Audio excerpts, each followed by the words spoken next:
good.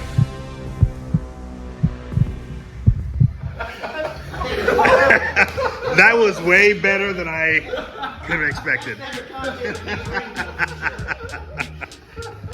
So you've been told that chokes work by cutting off blood to the brain. You've probably even said it without thinking, oh, that's a blood choke, not an air choke. But what if I told you that's not what's making people tap, twitch, or nap?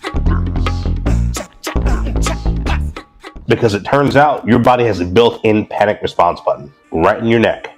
And most of you are setting it off without even realizing it. And if you can learn to intentionally trigger it, your chokes can go from mildly uncomfortable to Windows blue screen of death in under 3 seconds. So yes, technically, cutting off blood flow can make somebody pass out. That's not a myth. It's just slowest.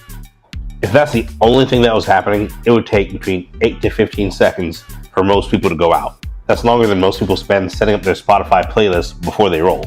Are you still confused why that white belt almost passed out after that lazy half rear naked choke that you put on? Detroit was about training. Exactly. People can tap in up to 3 seconds or less sometimes. And not because you're Helio reincarnated. You're not just blocking blood.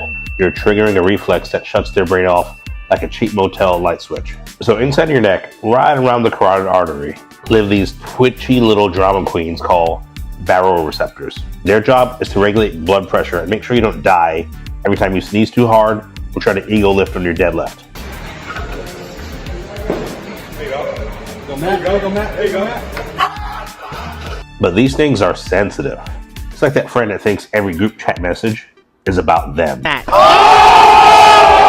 Apply sudden pressure to the neck with something like the rear naked, the bow and arrow, an arm triangle, and they lose their minds and send to your brain a message that says, yeah, it's time to take a break. It's time to shut down.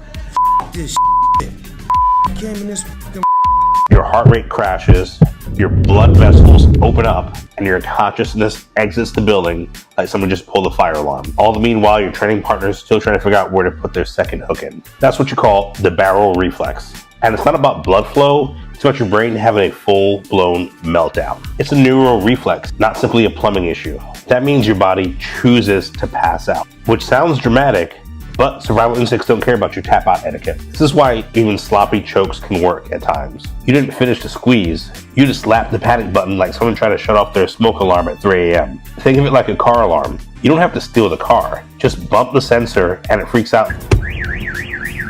So what does that mean for your game? For one, stop trying to crush necks like some kind of psychopath. You're not trying to juice a watermelon. You're trying to trigger a nervous breakdown on purpose. What matters is firm, targeted pressure, especially on the carotid sinus. Think smart bomb and not a sledgehammer.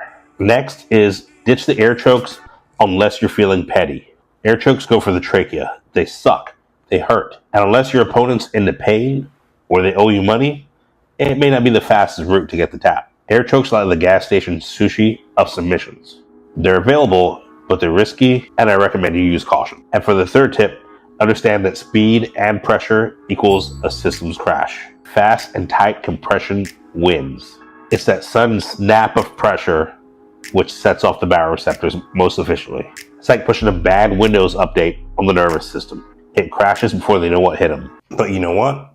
That's enough talking. Let's see what this looks like on the mats. So in this first clip, we're going to see slow and gradual pressure. We're good. And in the second clip, we're going to see what it looks like when there's sudden pressure put on the baroreceptors. Just gotta do what?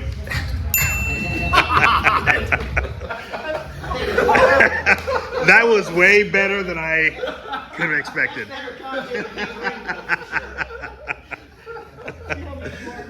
So you tell me, do you think you can spot the difference between the two chokes? So what does all this mean? In sport jiu-jitsu, that means faster taps with less effort. So instead of trying to squeeze until their eyeballs pop out of their head, more like you're trying to snap the choke in and let the lights go dim. In self-defense, now this means that you can shut somebody down more quickly, even if the choke isn't perfect. You don't need a seminar-level finish. You're just trying to freak out their nervous system before they freak yours out. You ever watch a UFC match or a jiu-jitsu match online, and you saw somebody go out from a choke, and you're thinking to yourself, man, didn't even look like it was that tight to me. Now you know the baroreceptors probably got spooked, and the brain noped out of there. And if you teach, this should change almost everything. No more caveman coaching like bro, just squeeze his neck harder. You're not teaching powerlifting. You're teaching biological sabotage.